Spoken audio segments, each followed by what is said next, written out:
All right, strap in, everyone, because today we are diving deep into Stanley Kubrick's 2001, A Space Odyssey. Ooh, a classic. It is.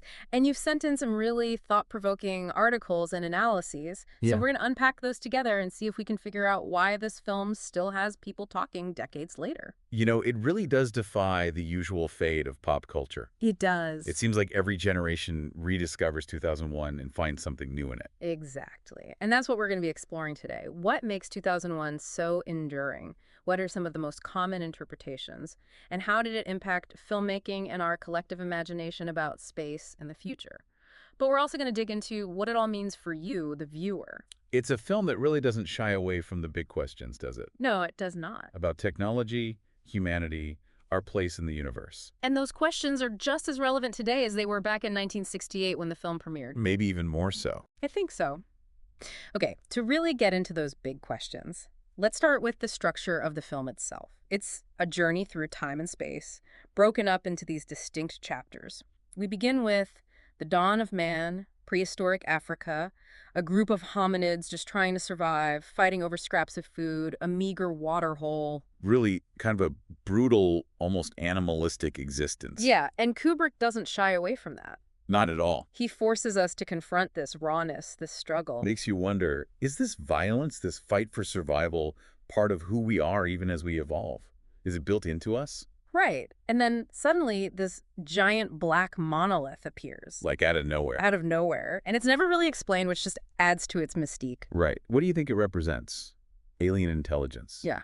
Higher consciousness. Something we just can't even comprehend. It's up for interpretation, which is so interesting. But one thing's for sure. This monolith acts as a catalyst, sparking this sudden cognitive leap in the hominids. The big jump forward. Yeah. And Moonwatcher, one of the hominids, has this aha moment. He makes a connection he hadn't made before. He realizes a bone isn't just a bone. It can be a tool, a weapon. It's such a simple discovery, but it changes everything. And that seemingly simple discovery, as you said, changes everything because the bone becomes a symbol of humanity's ability to use technology to shape our world. For better or worse. For better or worse, exactly. And then we get one of those famous transitions in cinema history. Right. That bone, tossed into the air, transforms into a spaceship. Boom. We're millions of years in the future, suddenly in the year 2001. It's mind-blowing, and it really makes you think about that leap from a bone as a weapon to a spaceship. What's fascinating to me about that transition is that it doesn't feel entirely triumphant, does it? No, it doesn't. It's almost like Kubrick is making us consider the full arc of that progress, from bone to spaceship, and asking, was it worth it? That's a great point. So now we're in this futuristic world. Humanity has made it to the moon. We meet Dr. Haywood Floyd, who's heading to a lunar outpost. I called Clavius. Clavius Base, right. And guess what they've uncovered there? Another monolith. Another monolith buried beneath the lunar surface. It's almost like it was waiting for us. It's like this signal, this connection between humanity's past and some kind of extraterrestrial intelligence. Really makes you wonder, are we alone? And if not, what does that mean for us? Big questions. Big, big questions. Okay, then we move on to the Jupiter mission chapter. On to the Discovery one. We're aboard the spaceship Discovery 1 heading to Jupiter. And we meet the astronauts, David Bowman and Frank Poole, and of course, HAL 9000. The sentient computer running the ship. Yes, HAL 9000 with that calm voice and that unnerving red eye. I always get chills when I see that eye. Me too. Yeah. And HAL represents this ideal of perfect artificial intelligence. Designed to run the mission, to anticipate and solve any problems. But then, of course, HAL malfunctions. It's the classic sci-fi trope, right? The computer turns on its creators. But the way Kubrick does it, it's not just some cheesy robot uprising, is it? It's much more nuanced than that. It's subtle, it's psychological, it's terrifying. Exactly. And it really taps into this deep-seated anxiety about artificial intelligence, the potential for our own creations to turn against us. Which is even more relevant today with AI developing so rapidly. It's like Kubrick saw the future, in a way. It's incredible. And a little bit scary, obviously. Yeah, no kidding. Yeah. So Bowman eventually disconnects HAL. A really tense scene. Oh, so tense. But his journey doesn't end there. In the next chapter, Jupiter and Beyond the Infinite, he encounters, you guessed it, another monolith. This time orbiting Jupiter. Orbiting Jupiter. And this is where the film goes from thought-provoking to mind-bending. Like, hold on to your seat. Things are about to get weird. It's a wild ride. Bowman is pulled into this psychedelic journey through space and time. The visuals in this sequence are just incredible, even today. Right. They were groundbreaking for the time, and they still hold up. It's Yeah. like Kubrick is showing us the sheer vastness and mystery of the universe, things that are beyond our comprehension. And then he ends up in this bizarre hotel room. Right. It's so surreal. Bowman ages rapidly, and ultimately he's reborn as the Star Child. A being of pure energy floating above the earth. And that ending is so ambiguous. It's a masterpiece of open-ended storytelling. What does it all mean? Is Bowman's transformation a new stage in human evolution? Transcendence? The cyclical nature of existence? Kubrick doesn't give us any answers, does he? He doesn't. He leaves us to grapple with those big questions ourselves. And that's the genius of it. It's a film that stays with you long after you've seen it. So we've got this grand journey, these mysterious monoliths, some mind-blowing ending. But beneath the surface, there's even more. We've got to unpack those deeper layers of meaning and explore the film's central themes. What do you say we tackle that in part 2? I'm ready. Let's dive in. Back into the rabbit hole we go with 2001, Space Odyssey. Last time, we really set the stage, the plot, those enigmatic monoliths, HAL's betrayal, all that good stuff. And a lot of questions left hanging in the air. Definitely. But now I'm ready to dive even deeper into what Kubrick is trying to tell us about ourselves, about technology, about humanity's place in the universe, all those big ideas packed into this film. That's really what makes this film so much more than just a sci-fi spectacle, isn't it? Absolutely. Its ability to operate on all these different levels. It's like this film was made over 50 years ago, before personal computers, before the internet, before smartphones. Before we even landed on the moon. Exactly, but somehow it still feels so relevant today. So how does it manage to speak to us now in 2025? What are we seeing reflected back at us? Well, I think one key theme we have to unpack is that relationship between technology and humanity.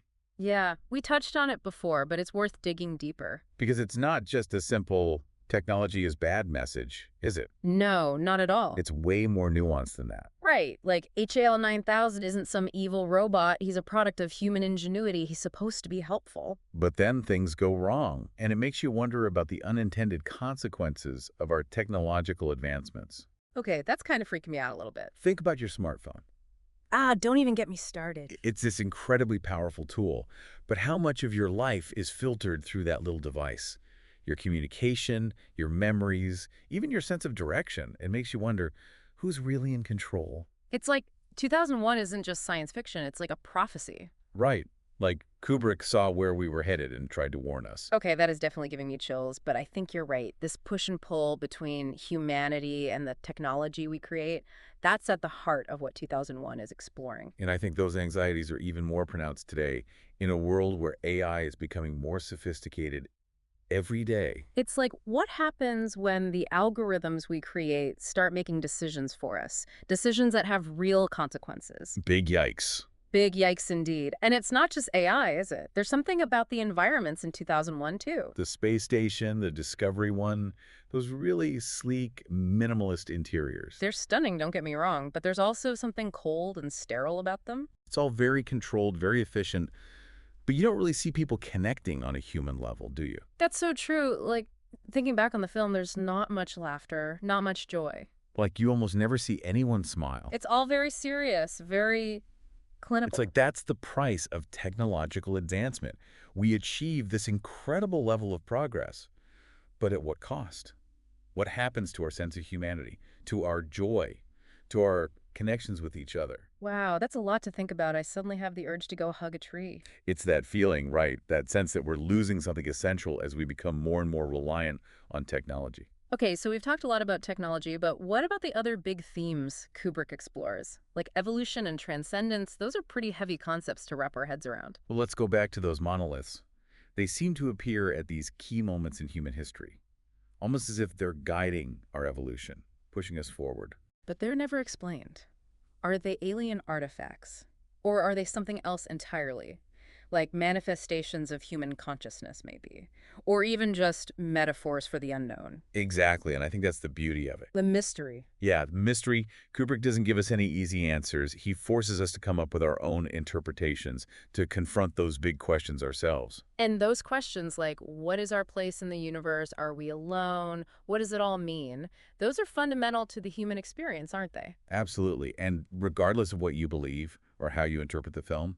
2001 taps into that deep-seated desire we all have to understand who we are and where we come from. It's like we're hardwired to seek meaning and purpose beyond our everyday lives. And that search for meaning can lead us to some pretty incredible places, as Bowman's journey shows us. But even Bowman's transformation into the Star Child, it's beautiful, it's awe-inspiring, but it's also kind of unsettling. Right, like what does it actually mean to transcend our humanity? Are we losing something in the process? I don't know, but it's definitely something to think about. And I think that ambiguity is part of what keeps people coming back to this film again and again, trying to piece together those clues to find their own answers. It's like Kubrick threw a giant philosophical puzzle box out into the world, and we're all still trying to solve it. And even if we never find all the answers, I think the journey itself is what's important. So we've talked about technology, evolution, transcendence, but we've also got to talk about 2001's visual impact. Oh, absolutely. The film is just stunning to look at. Kubrick was a master of his craft, and his attention to detail is incredible. He researched meticulously, consulted with scientists and engineers just to make sure everything was as realistic as possible. I mean, the special effects, even today, they're still mind-blowing. That famous match cut from the bone to the spaceship. It's such a simple transition, but it's so powerful, so perfectly executed. It connects our primal past to this technologically advanced future in such a visually striking way. And the Stargate sequence, it's like a visual symphony, Ooh. pushing the boundaries of what was possible with special effects at the time. It's pure cinematic magic. And it still holds up today, even with all the advancements in CGI. There's something about those practical effects that just feels more real, more visceral. It's like Kubrick had this uncanny ability to anticipate the future, not just in terms of technology, but also in terms of how we would experience space travel. And it wasn't just about spectacle. He also understood the emotional impact of space, that sense of awe and wonder, but also that feeling of isolation and vulnerability. I think that's what makes 2001 so much more than just a sci-fi movie. It's a film about the human condition, about our hopes and fears, about our capacity for both great and terrible things. It's a film that forces us to confront the big questions about who we are, where we come from, and where we're going. And those are questions that will never go out of style. And we're back for the grand finale of our 2001, A Space Odyssey deep dive. It's been quite a journey, hasn't it? From those prehistoric apes to the mind-bending Star Child, we've really covered a lot of ground. Yeah, we've explored those enigmatic monoliths, debated the role of technology, and pondered the meaning of it all. But there's one thing we haven't really touched on yet. Oh, and what's that? The legacy of 2001, its impact on filmmaking, on popular culture, even on our real-world understanding of space exploration. That's a great point. I mean, this film is over 50 years old, and we're still talking about it today, so clearly it's had some staying power. Absolutely. 2001 wasn't just a film, it was a cultural event. It set a new standard for science fiction, and its influence can be seen in countless films, TV shows, books, video games, even in the way we think about space travel. Okay, so let's break that down a little bit. First off, how did 2001 influence filmmaking? I mean, you've got to admit, those special effects were pretty groundbreaking for the time. Oh, absolutely. Kubrick was a visionary filmmaker. He pushed the boundaries of what was possible with special effects and created a truly immersive cinematic experience. And those effects still hold up remarkably well even today. Right. Even compared to modern CGI, there's something about the practical effects in 2001 that just feels more real, more tangible. Yeah, it's like you can almost reach out and touch those spaceships. And I think a lot of that has to do with Kubrick's meticulous attention to detail. He was obsessed with getting everything right, even consulting with scientists and engineers to ensure the accuracy of the technology depicted in the film. And that realism had a huge impact on the way space was portrayed in film from then on. Before 2001, science fiction films often depicted space as this kind of swashbuckling adventure, with laser guns and aliens and spaceships zipping around like it was World War II in space. Yeah, it was all very campy, very over the top. Exactly. But Kubrick brought a new level of realism and seriousness to the genre. He showed us the vastness of space, the silence, the isolation. Danger. Right, the danger. He reminded us that space is a very unforgiving environment. And that human beings are still very small and vulnerable in the face of that immensity. It's like he single-handedly ushered in a new era of more thoughtful, more introspective science fiction. And that influence can be seen in so many films that came after 2001, from Star Wars and Alien to more recent films like Interstellar and Arrival. It's like Kubrick gave filmmakers a new language for depicting space and for exploring those big questions about humanity's place in the universe. Exactly. And he didn't shy away from those questions either. No, he really didn't. He tackled some pretty heavy themes in 2001: artificial intelligence evolution, the nature of consciousness. And he did it all with such visual flair and technical mastery that it's hard not to be blown away by the film even today. So we've talked about the impact on filmmaking, but what about the wider cultural influence of 2001? Oh, that's huge too. I mean, HAL 9000 has become synonymous with artificial intelligence. His glowing red eye is instantly recognizable even to people who haven't seen the film.